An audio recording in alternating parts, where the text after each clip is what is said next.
when early on when he says he's going to stay overnight, and he's in their living room watching TV, and she comes downstairs. Mm-hmm.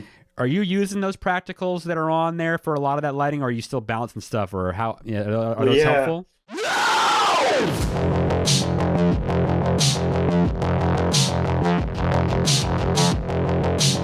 Horror fiends, horror friends, welcome again to another wonderful episode of the Scary Movie Project. I am, of course, your host, Matt. This is the podcast where we talk about scary movies, and we also discuss horrible curses that are passed on. A young woman is followed by an unknown supernatural force after a sexual encounter. That's all the tagline I can give you because that's all there is, but you probably know it. I hope you do. 2014 or 2015, It Follows. Okay. We're going to have a little bit of a different episode this time. I think we're going to have some fun today because I love this film. I wrote an article about this film years ago, and through happenstance, and we'll get into that, I am joined today by Marc-Antoine Serou. Hello. Say hi.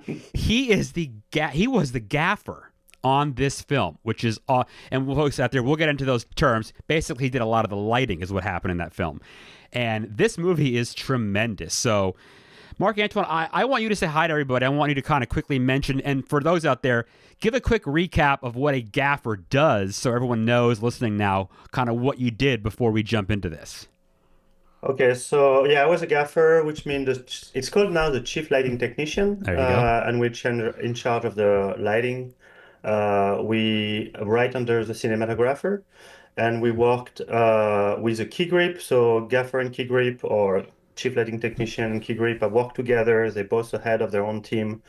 The grip are in charge of all the flags. Well, I should start with the lighting. So we're in charge of running power everywhere, and then powering the lights, setting up the lights, pointing the lights, and then the grips and key grips, they set up all the flags, all the diffusion and everything, and also in charge of safety and rigging. So if we have to put a light in the air, like rigged onto a ceiling or something, then the key grip is going to make sure this is safe before we put our lights up. So so pretty much we have the cinematographer who's our boss, and he has three right hand, would be the first assistant camera, the gaffer, and the key grip, and we all work together to make it work. I love that. See, so folks out there, people hear these movie terms all the time. The best boy, the grip, right? And no one really sometimes, unless you do this stuff, understands. So thank you for explaining that. And folks, listen, before, of course, I had cinematographer Daniel Pearl from the Texas Chainsaw Massacre on here. So that would have been someone you worked with daily, minute by minute, essentially, on that. So that's something that's kind of cool having these two connections there. So real quick, I'll just mention how we got to here. I did some work with a client about a month and a half ago. Huge shout out, John Macca. Huge shout out to John. Worked with him on a project, and he was able to get me, and we started talking movies, and he said, hey, buddy of mine did the lighting for this. You got to talk to him. So thank you, John, for getting this whole thing set up in the first place. Really appreciate you, man. Who lives in Michigan. And we started talking about, the podcast and what we do. And he said, did you ever see the movie It Follows? And I said, I love it. I wrote an article about it. He said, oh, well, a friend of mine did the lighting for it. I said, well, I'm going to need that person's information so we can get him on this show. So here we are now. So this is great. We're going to have some fun with this because there are some scenes that I definitely want to know about how you guys did, how you lit them, things like that. So... But thank you for coming on. So let's make this happen. So quickly, I think I want to spend more time kind of learning what you did here. But we'll do a brief recap, right? So It Follows starts with this scene of this woman just busting out the front door of her house, and she's barely dressed, and she runs down the street, and people come out and they're asking, what's going on? Are you okay?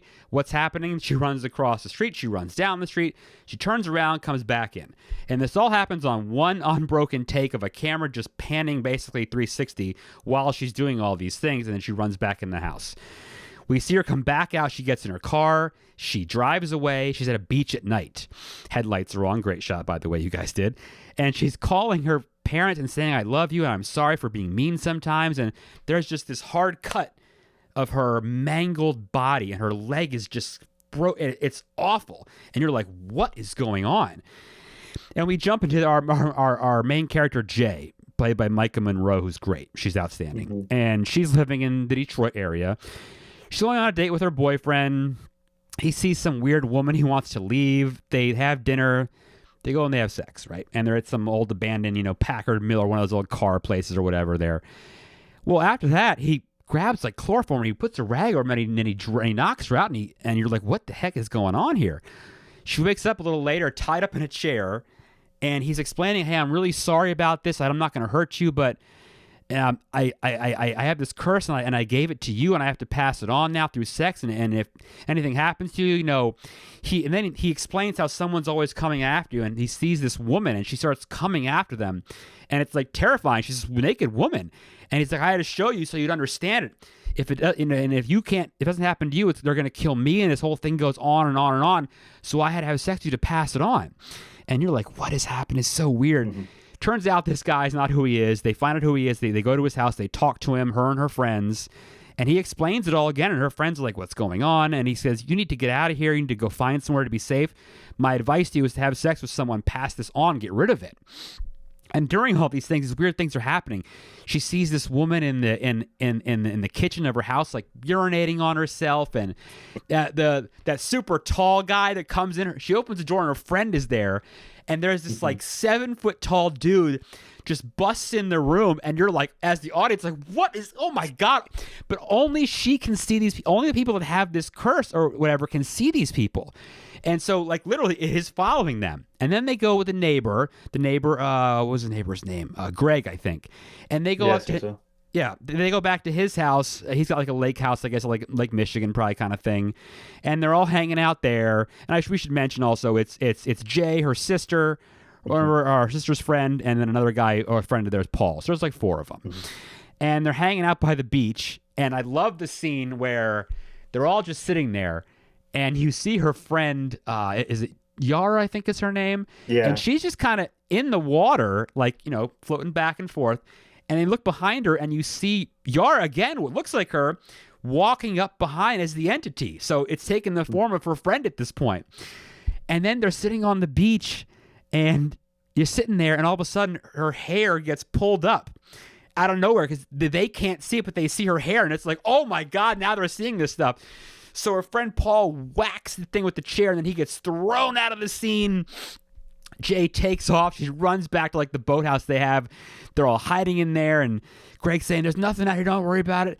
She runs off. She's still getting tracked again. She takes his car, and she just takes off. And they're all chasing her like, where are you going? What is happening? Don't leave us here.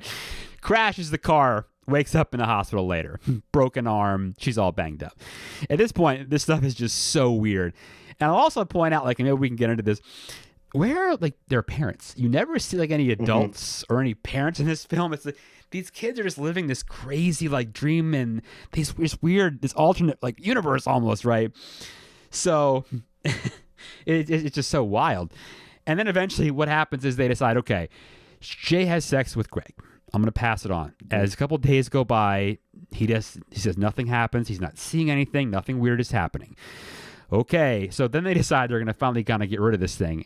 And they go to this pool, I guess in downtown Detroit. And that's when that moment of like, okay, you realize like you're in this world of, decay and whatever of like Detroit. And of course, all the, the hardships Detroit have had, because they're talking about how they didn't want to go past 8 Mile Road and whatever in this old abandoned pool. And they basically lure the entity in and they have like toasters and hair dryers and all this stuff they're going to throw in this pool.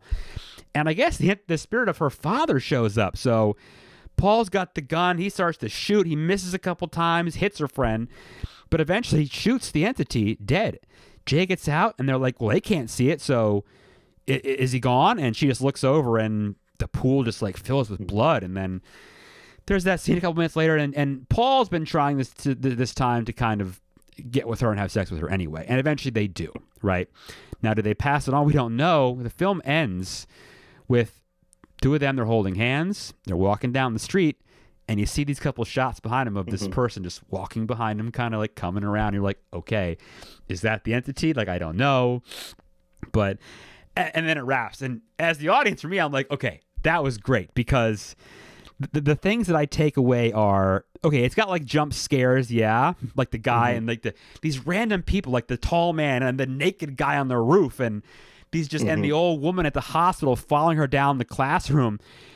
But it's like it's a very simple film, right? There's Mhm. nothing fancy here. There's no special effects. And what it's these camera shots, these 180 and 360 camera Mhm. shots.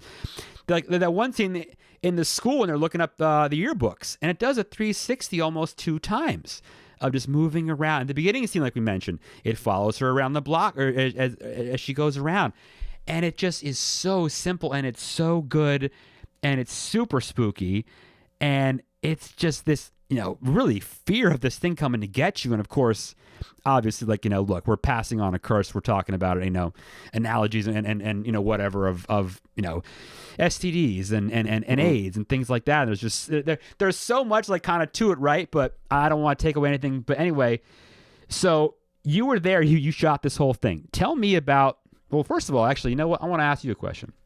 How did you get into film production? Because you ended up doing this all in France, correct? First, is that where you learned everything, right? No, actually, I in France I went to a school, a technical school, to learn how to do editing. Oh, okay, you're So I editor. did, yeah, Okay. so I did 2 years of editing in school. I worked there a little bit, but just infomercial, like stuff for companies and doing like inside videos for, I don't know, it was pretty boring.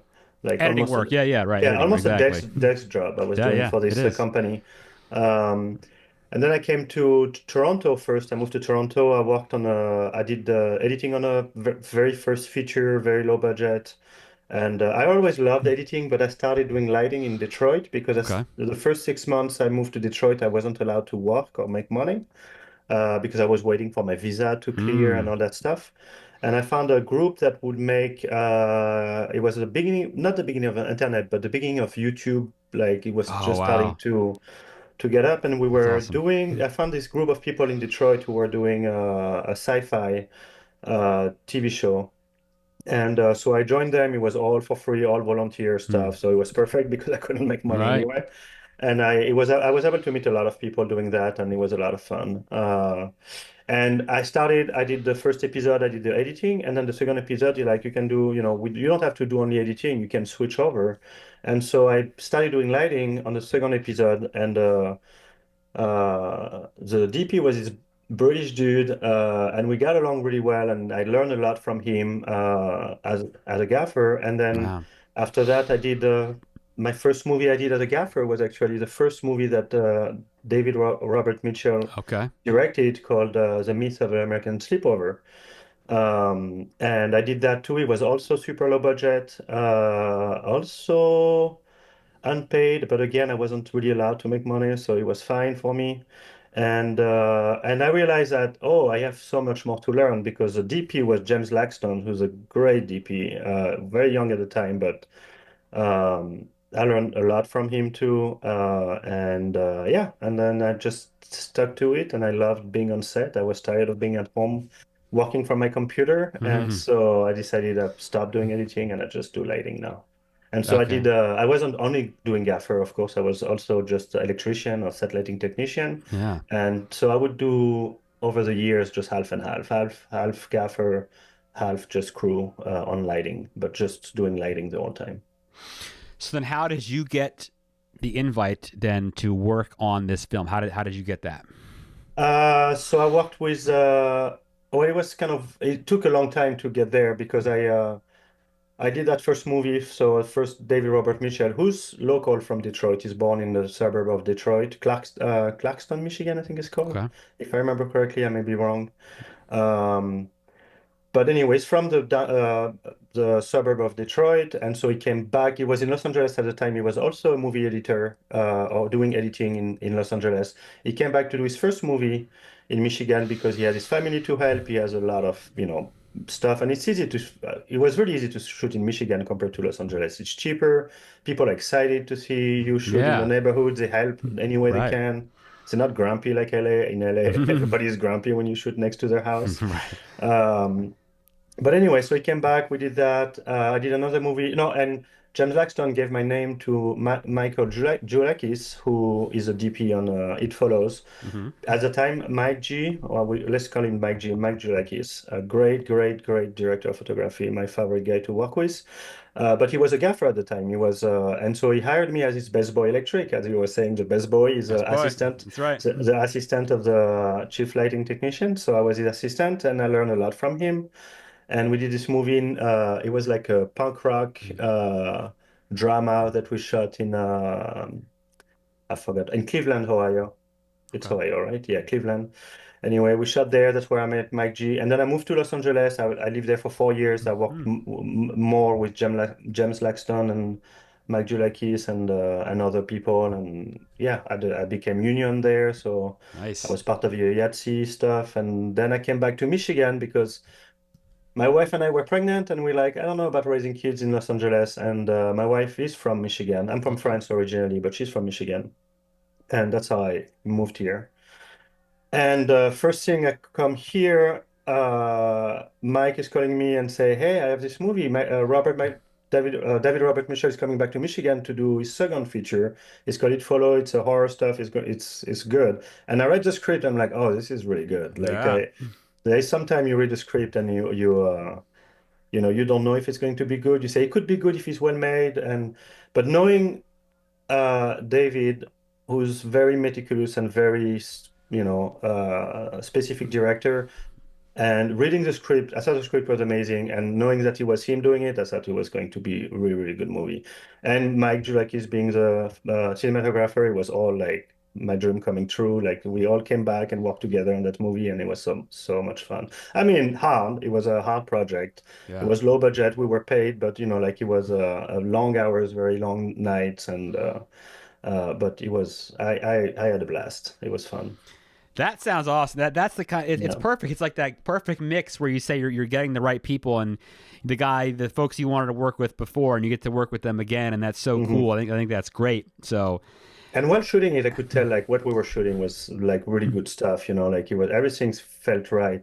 I have a funny little, I don't know if I can go on a tangent with you, please, but like I I want to hear remember working, stories. I remember in Los Angeles working with those old-time grapes, and they were great, like old-timer, like super cool guys.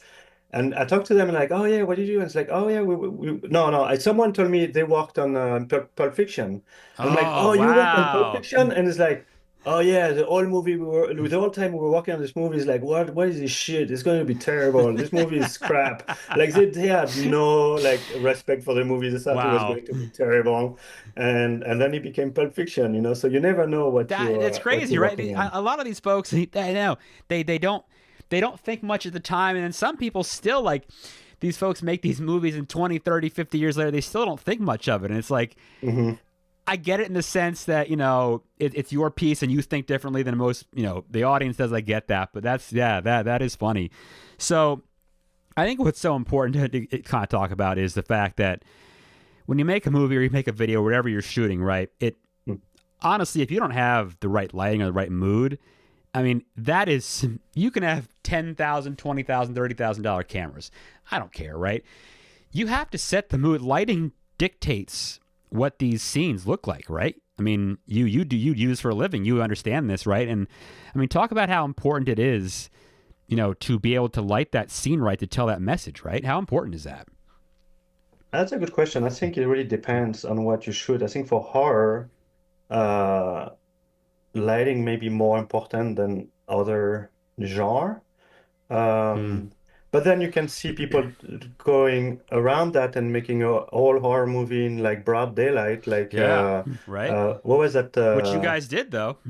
Well, we did in this one too, yeah. And it was mostly when we would be outside, I think we would mostly do natural lighting and like maybe bring a bounce or something like that. Like Okay. so more grip work than lighting work, but you're always there to make sure everything looks good. Uh yeah, like I don't know. It really depends. Also, it depends on the cinematographer you work with. A lot of cinematographer likes more natural.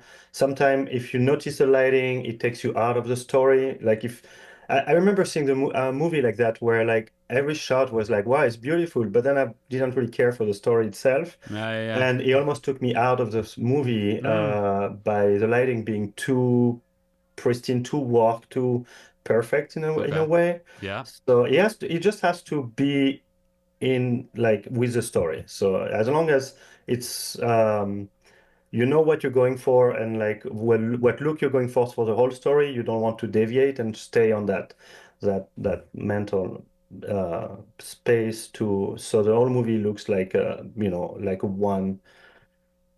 one piece of art and not like a bunch of different patchwork of that doesn't match anything, you know.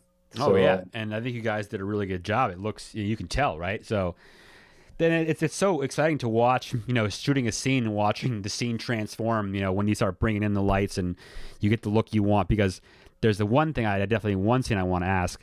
It looks amazing. The car scene when they're having sex in the car, right? That's outside. Tell me, where was that outside? That was in Detroit. Was that right? yes, I mean outside Detroit, I forgot Okay. which city was outside Detroit, but like close, like in the suburb of Mm-hmm. Detroit. It was an abandoned hospital. I remember that. Okay, that's what it was. It's an old Um, hospital. Okay. yeah, and creepy. Everybody says it Oh, was it's great. haunted. Don't go Oh inside. yeah. But it was huge, and we had to, yeah, light like that was a bigger setup, I think, of the whole Yeah, movie. tell me how you did that set, and because I know lighting inside cars is it can be tricky. People use like those lower tape on LEDs and whatever. Yeah, how did you? Because it's so like glowing and it's this beautiful moment, and it looks like you guys did. Tell me about that. How you did that inside the car? Like that looks so Yeah, good. the main light on the car would be this. We built this giant, maybe 12 by 12, I want to say, frame, where we hanged a bunch of lights shooting down, and then with a big diffusion covering all of it and making a black box around it so it doesn't spill. And then we lifted that off the ground with a cherry picker or how do you call that? Those big one arm Yeah.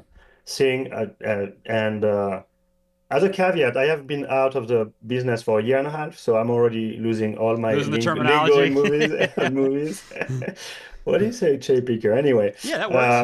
we lifted above the car, and it was very heavy, and so then that was the main, basically a giant softbox, like just shooting down the car and making that nice halo all around the car. That was the main thing. So that took a while to prep that. Yeah. And then we had a lot of background lighting to rake lights on the building because the building, if you remember, is kind of like at an angle. So if your camera is here, we would put a 12K, Wow. I think it was a 12K, well, a T12 is called, like it's a giant light, tungsten, Mm-hmm. but who would raking the building, if I remember correctly. We had a bunch of parkans shooting up trees to see all the trees because the left side was all forest. So we had a lot of stuff raking those forests too. Right. And then, if I remember correctly, that scene, and I rewatched the movie a year ago, and I haven't rewatched it for the podcast, but most of the scene is shooting from outside the car, and you see Right. inside the car, right? So then we just like brought something like a soft light coming this way, another soft light coming from the back, and mostly like kind of highlight them. But yeah, it was a big setup and it looks beautiful. I was really happy with that scene. Oh, it's So, tremendous, and it's one of those ones where you can watch the scene and you see how soft and like it's that perfect like feel and like temperature and for that moment, and it looks so good, and you can tell by watching like okay, these guys took their time to really kind of get this right. So we didn't have a lot of time, but oh really? we had extra people coming over for Okay. prepping that and building that all rig, the 12 by 12 softbox, as I said. But then most of it we had to set up the day off, and so it was a very, very long day. Ooh yeah. We shot all night until the Yeah. morning, and yeah, it Wow. was a tiring day, but it was fun. Yeah, I mean, it those looks are. great. Oh, it looks tremendous. I mean, Yeah, that shot is like one of like the poster stuff for most of the films when you see it. I think I is think is, so. is Yeah. that shot. It's great. hmm Tell me about did you any lighting at all? If you did, I don't know. That scene where they're walking around, her and her friends in that house, that old rundown house. Remember, that's like in the Yeah. first third of the movie. Did you need to do anything? Did you guys need to prep that house? Did you need to? How did that go? I do think there was also another abandoned house. Yep. I'm pretty sure they still had it, a few things broken down here and there to make it. Oh, they covered the window, if I remember Yeah, with correctly. like Not the window, newspaper. yeah, newspaper. Yeah. So that was made by us, I mean by the crew, by the Okay. not the lighting crew, but the production designer and all Right. the the set design people. So they put that as I'm pretty sure we had a light outside the window, just like shining, just to get the newspaper like showing. But that created a very soft light inside. We did have some little lights here and there bouncing on the corner because again, it's a relocation. Everything when you shoot in relocation, you have to figure out where you can place stuff without seeing it. And so we had a little bit of light everywhere, like bouncing on the corners of just to light, to bring back some lighting. And they go in the basement at some point, all the way up, and that was the real basement of the house. And we had also a light on. This time it wasn't a cherry picker; it was just a forklift, not a forklift, a scissor lift Oh, so yeah. um, Okay. who went 12 feet high with a giant light on it, again, Mm. to go through the windows, who were also covered with a bunch of newspaper, if cartoon, comic book, maybe. Cart. Yeah, I think it was like Yeah. comic. Yeah, news. Yeah, yeah, yeah. That's right. So yeah, that was and let me now I'm wondering if we also had a light that I would be holding and following the camera too when the camera is moving, like one of those. Okay. Like there was like at the beginning of LEDs. Yeah. So Yeah. the only thing that we had was maybe a one by one LED panel, one of those bicolor one that you can go from daylight to tungsten.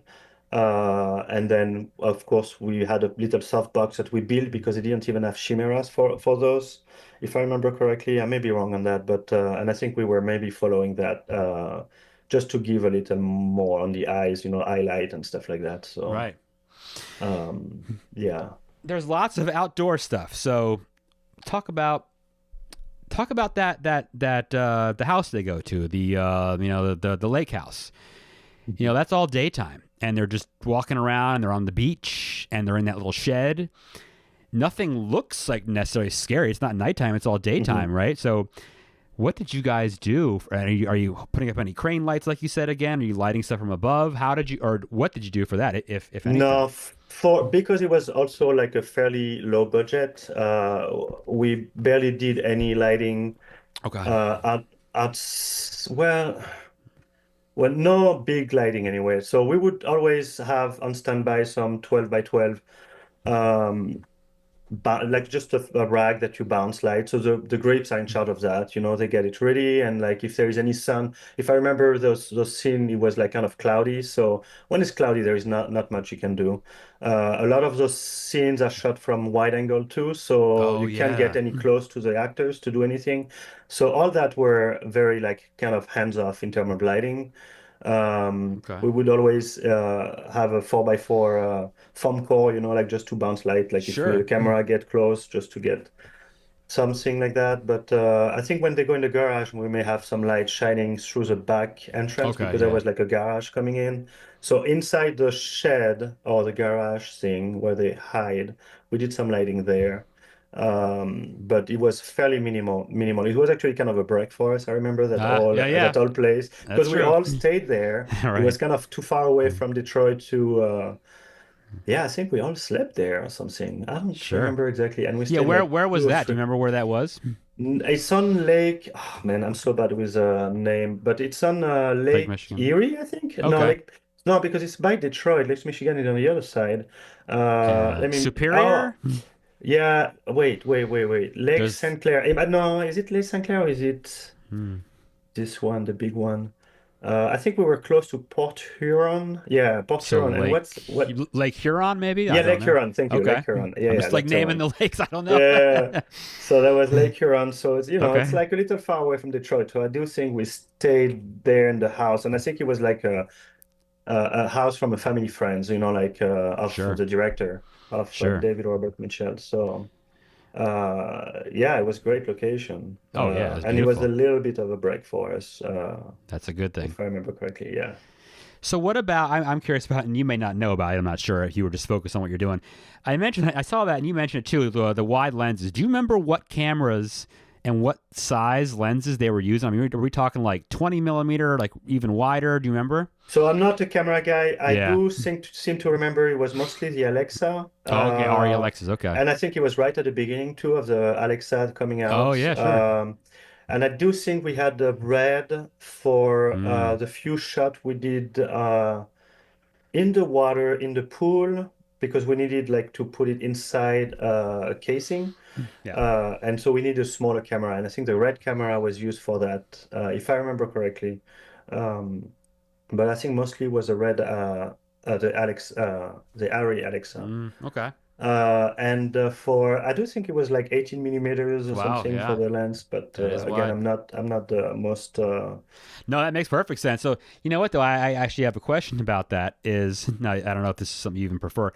Do you know that's a totally digital format, and most stuff is obviously. Do you have a preference? Does lighting change based on shooting on actual film as opposed to a digital format? Does that make a difference for you, or is it kind of Well, inconsequential? I did a few on film, not a lot though. Maybe like two or three projects at Okay. most. I mean, not a lot is anymore, I guess. So Oh, yeah, and well, when you do digital, at least when you work on digital, you get a nice feedback, and so you pretty much see what you can do. you So can you can exactly. light Yeah. by eyes. On film, you'll have to rely more on the light meters, and because I didn't learn any of the technical thing in school or anything, I just like learn while doing it. So that I was not the most technical gaffer that exists. I would do most of the lighting by eyes.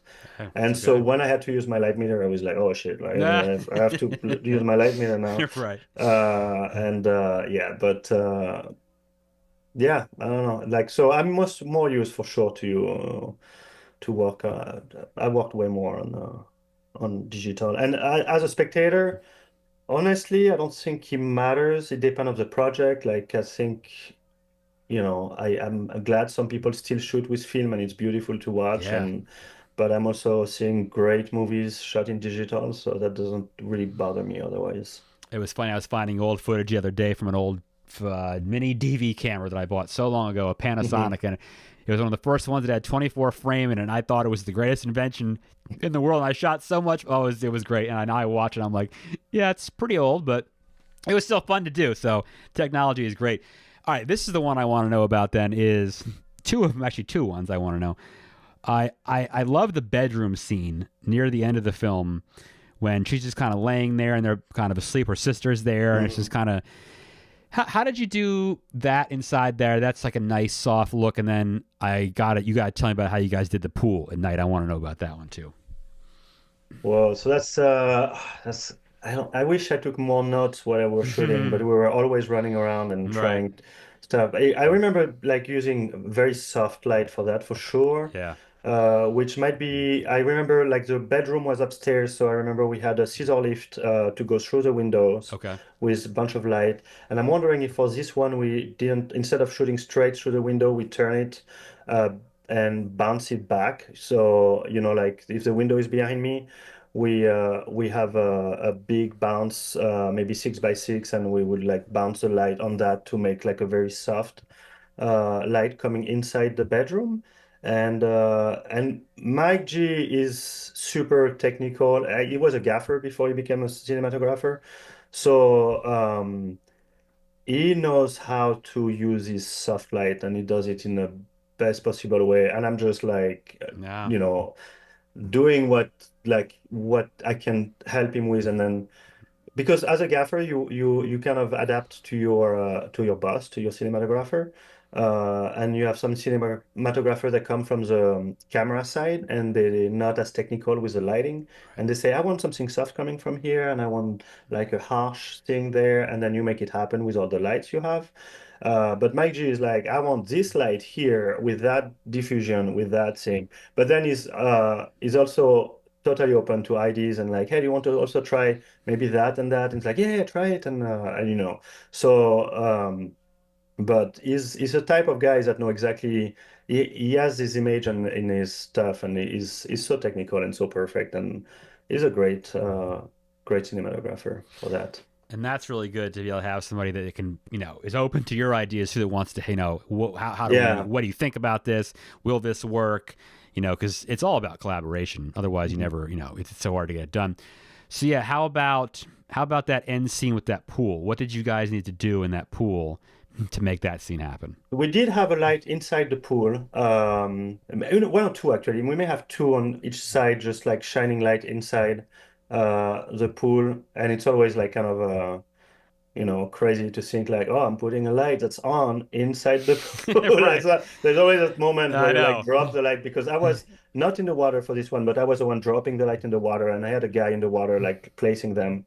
But yeah, dropping the light in the water, and it's all safe because it's like plugged into a shock block that will Right. prevent, like if anything happen, like everything shut down automatically. Like Right. there should be no leakage of electricity, and everything is like encased and safe. But there's always that like one moment you're like, okay, I'm Oh going yeah, to of put the course. light Yeah, inside the pool. All I right, know. it's gonna work out, and it does. And it always did. So I You're think still we you're had, still here, so that's yeah, okay. yeah. So I'm pretty sure we had those two lights in the pool, if I remember, and then we would like bounce light on the surface of the water to create that shimmery light on the walls behind all the actors. If you looked at the scene, there is like a kind of wavy little thing that's happening in all the background, and that's just by having a light behind the camera, pretty low to the ground, like skipping, almost like you skip a rock on the water. Yeah. You're just keeping the light on the stuff, and it creates that nice effect on the wall. Thankfully, that pool. Because the exterior of the pool was a real pool that was closed uh, right on 8 Mile in Detroit, as Oh, they okay. said in the movie. Yeah. But the interior we actually shot in the Clarkston High School because it Okay. was not safe and possible to go in that closed down pool in Detroit. Mm, And that place had a lot of like practical lights right. and There was also lighting lights, there. Yeah. yeah, and also lights inside the water, which I believe we may have turned off a bunch of the practicals and.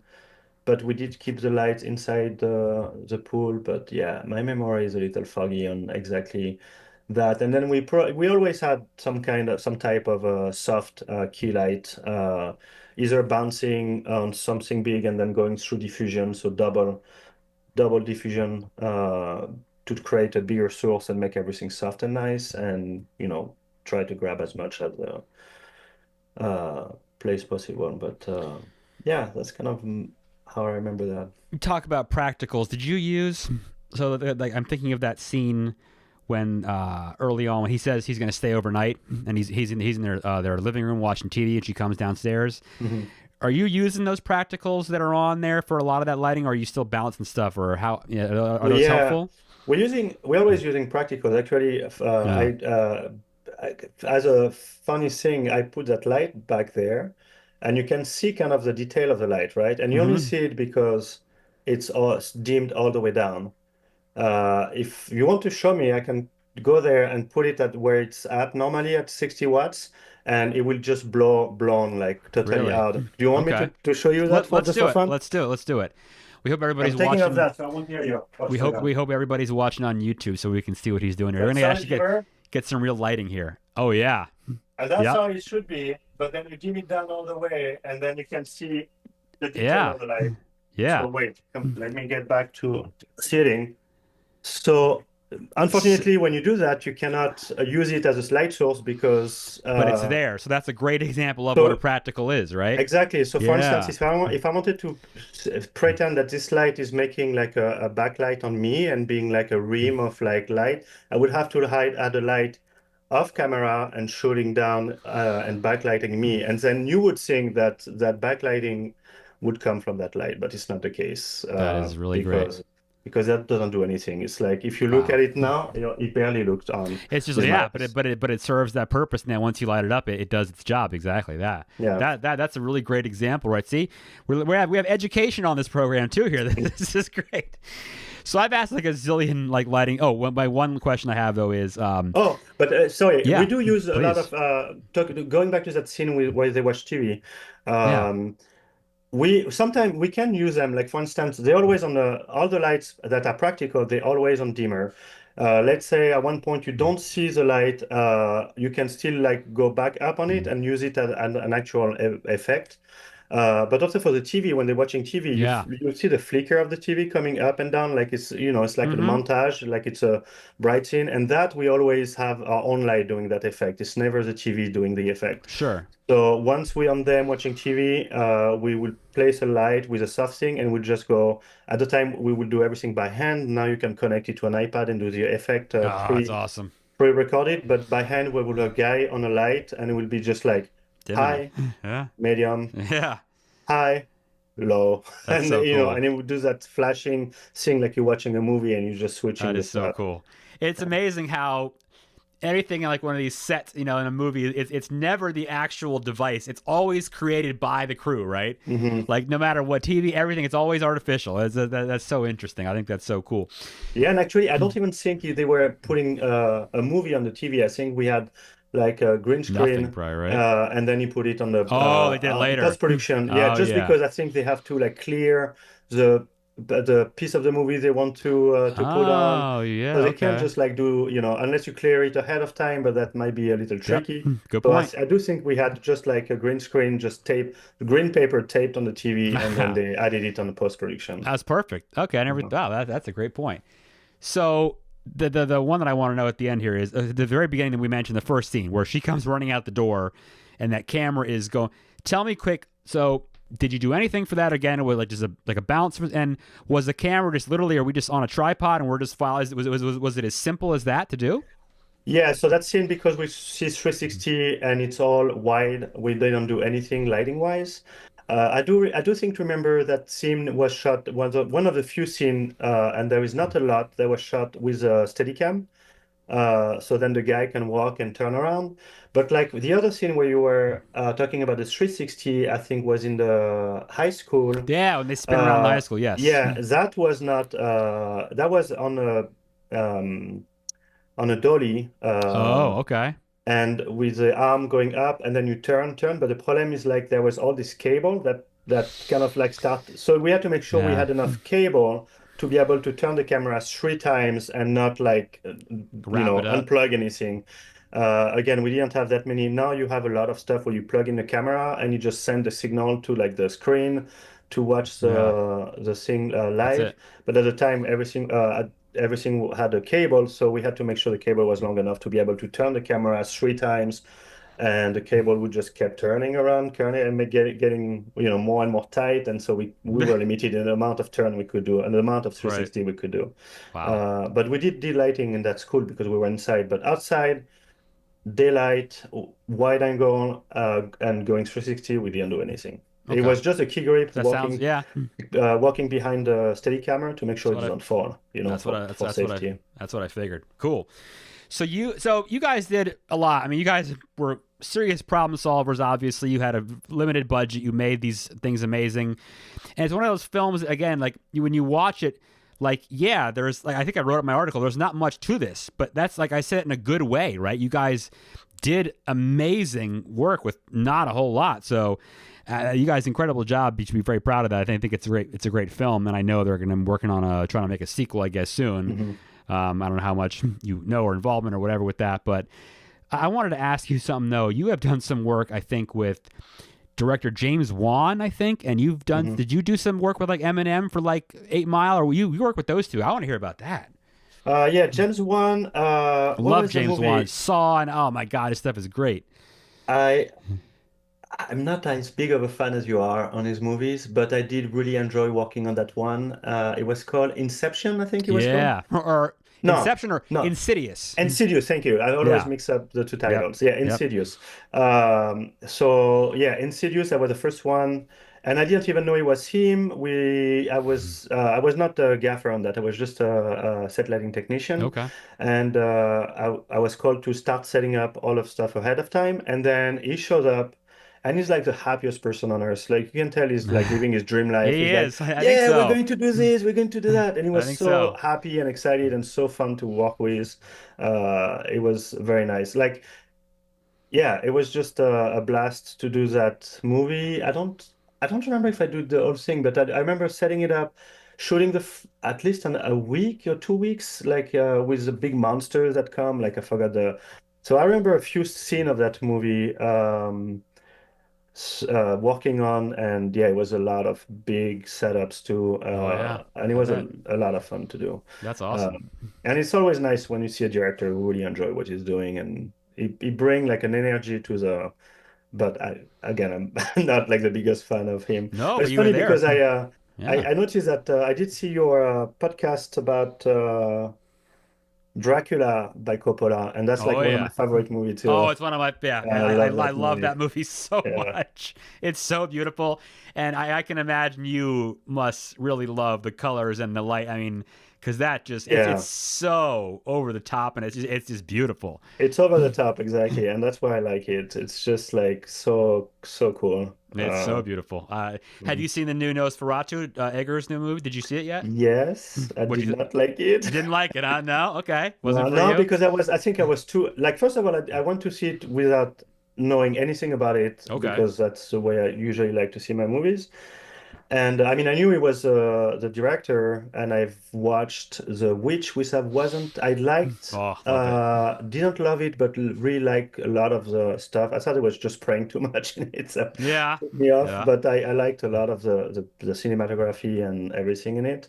And then what else did he do again? I didn't see the Robert Lighthouse. Eggers. Yeah. Did you ever see the Northman, the Yeah, the Viking? Northman. I I thought it like was that a like lot. too much uh too much testosterone, too Yeah. much There like there is a it was lot of that. There's a a little lot too of much that. for me. But then so I went to see that movie, and then I realized, oh my God, it's like almost a shot for shot the same than Dracula, but without the fun, without the goofiness of the actors. Yeah. Yeah. Pretty dark. Taking itself a little too seriously. Oh yeah, and taking away all the humor that was in the first one, That's for which I sure. thought That's for sure. and all the horniness too. Like Dracula by Coppola was very horny, and Yes. I think the horniness was all gone. Yeah. And I'm like, no, Yeah. you can't have a Dracula without any horniness. Right. That's weird. I don't know. No, they're different films for sure. Obviously, like we love Bram Stoker's, but yeah, I did like Nosferatu, and I think that Mhm. I'm just curious if there anything you liked, stylized why. But so you've been able to do, you've worked on some cool stuff. You've done Batman v Superman. You've done some other. What are what are things you take away? What are life lessons from people that want to do this stuff, or learning things you've gotten on set that you can kind of convey, and what's the number one takeaway you've gotten from doing all these shoots, and what have you learned from people over the years? Uh, I learned that I like working on movies, or at least I did until recently. I think I got a little burned out by it. Um, I like the mix of people. It's almost like when you're a kid and you're going to a to a summer camp and you're like mixed up with a bunch of kids you don't know, and you have Sure. like all way of life. You have like pretty much all social class Yeah. mixed up to work on one project and trying to finish it together. That I really like because every department is different. Like the lighting department would be like I would call us the middle class people. The grapes would be like the working class. Mm-hmm. The camera department would be the higher middle class, and we all like come from different background and different stuff, and we just like, and there is a lot of drama on movie set, but Oh you yeah. at the end you always remember, Oh yeah. well, most of the time you remember the good time, especially if the movie is Good. good, if and no matter how hard it can be sometimes, I do like that. I do like the mix of people and trying as a gaffer, like I've always had to. to get along with the grapes, and I love the grapes to death. And Good. but there was always that first week where we all looking at each other and we're like, "Are you going to be in Pennymas? Are you going to be in Pennymas?" And we're like, "All right, we got to do this together. Right. Let's make friends." Always, even the Teamsters, the guy who drives the trucks, Hmm. and like you're Sure. always like trying to get your truck like to the closest to set, so then you don't have to pull all your equipment. But if you get in the wrong side of the Teamsters, they're going to put your truck like way Oh back, yeah. and then you have to walk all the equipment. And so you always want Yep. to be on the good side of the Teamsters. You always want to be, of course, working well with the grapes, and that's mainly the people I work the most with when I do lighting, and of course, the cinematographer, even more with the Teamsters and the camera department most of the time because they're doing their own thing with the camera, setting up the camera. But the Teamster, I'm like, no, I need the generator here, I need the truck there. Like Yeah. it's a constant like pulling and doing it. So I kind of like that part of it. It's fun for me. It's fun to be able to get people together and have this idea. You read a script like you said, then to be able to put it all together and do the work and then finally see it. So then the payoff, right? So here's the question: when you sat down and watched it for the first time, did it scare you pretty good? How did you feel after when you saw it the first time? Yeah, it was in theater. I don't think I went to any premiere because they did talk about going to Cannes, Okay. but I could not do that. So I did see it in the theater when it came out, and I really enjoyed it. And yes, Good. I think I got scared. Like Yeah. I get scared pretty easy on anything that's the slasher movie don't scare me usually, but the anything ghost or curse like Mm-hmm. Sure. Ringo, like I love Oh this kind of yeah. stuff, and they really get me. Like Yeah. so, yeah, I get scared, and I like that there was very minimal jump scares on that one. Like even the jump scare, they're like almost slow motion. Like when the girl is in in the kitchen and she's Yeah. like peeing and whatever. Yep.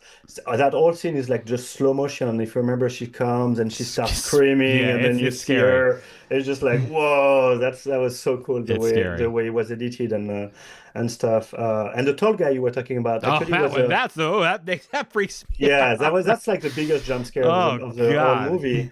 And I remember Whew. like that guy was the second tallest guy in the US, and they How tried to tall was get. he? Do you He was remember? super tall. I don't know. He was so tall that he could not 7 foot something. Yeah. stay standing too long because he was getting tired so Oh easily. my gosh. Yeah, those people have like a heart like the size of Yeah, a, it's not a great lifestyle, unfortunately. no, Yeah. it's really hard on them. Actually, he Yeah. passed away not too long Oh, time ago, I don't know sorry. if I remember. Oh wow. But yeah, that guy was so sweet, so nice, and he was so tall. And it's almost like when I saw it in the movie, I thought I'm glad that you had that impression of a very tall guy because I Oh when I man. saw it, I was like, it didn't give me the impression he was as tall as really was All in right. real life. He was the tallest dude I've ever seen, Yeah. and yeah, the nicest guy too. Oh, I bet.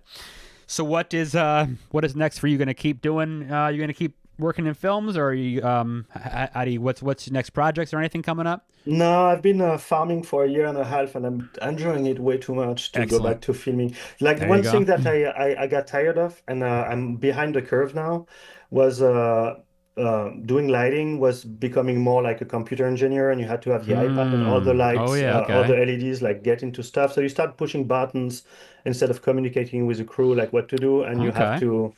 So it was just like I did not like that part where it was going to. I You like the wanted to old be hands. lights. Yeah. Yeah. Yeah. I Yeah, I got like you. to have a guy hiding Sure. behind a thing with like Yeah. a little thing and doing like Have your grips and up, everything. down. Yeah. Of Yeah. course. Of course. I like all those technical effects. And I'm just not very tech savvy. So That's okay. You know what? We were talking earlier about this. Like you said, you got a farm. I'm a gardener too, so we had a great talk about. So that's a very cool thing you're doing now. So I think that's awesome. But yeah, so my guest today, this is great. Marc-Antoine Serou, the gaffer on It Follows. Love that movie. Thought it was super great. You did an outstanding job. I really appreciate you coming on and doing this. This has been a thank lot of you. fun with you. Where can people follow you though if they want to keep up with gardening or whatever else you're up to? Where can they find you? Yeah, well, I work at a great farm called Green Wagon. It's an organic farm in next to Grand Rapids in Ada, Michigan. Okay. And it's a no-till organic farm, so we don't turn the thing. And Mm-hmm. I post on my Instagram. That's pretty much the only place I post nowadays, and I don't post a lot. So you can find me, I don't know, I think you type Marc-Antoine Serou and you find me. There is not a lot of Marc-Antoine Right. on the wall, so I think it's pretty easy to find me on that. But yeah, and no, yeah, I've been doing that for a year and a half. I don't know if I'll ever go back to movies. Okay. And yeah, Well, but you know what? maybe. If you can go back and do what you did in this one, then we'd love to have you come back because that Yeah. was good stuff. So, everyone out there, know if you're watching on YouTube, like and subscribe. Of course, follow us on Instagram at the Scary Movie Project. Same with Facebook. Questions you guys want to talk about? Do you guys have gardening questions? Pumpkins? We all like to grow pumpkins. Go ahead and email us to scarymovieproject@gmail.com. Do you want to talk more about It Follows? Do you want to know more about the sequel they're going to make? I would like to know more about it. We'll see where it goes. But Me too. I know we all want to know, right? Let's get all the info here. We get the inside information. But thank you, Marc-Antoine, again. This is wonderful. I appreciate having you on. And until next time, everybody, remember, smoke them if you got them. See ya. The Scary Movie Project podcast. Learn more at thescarymovieproject.com.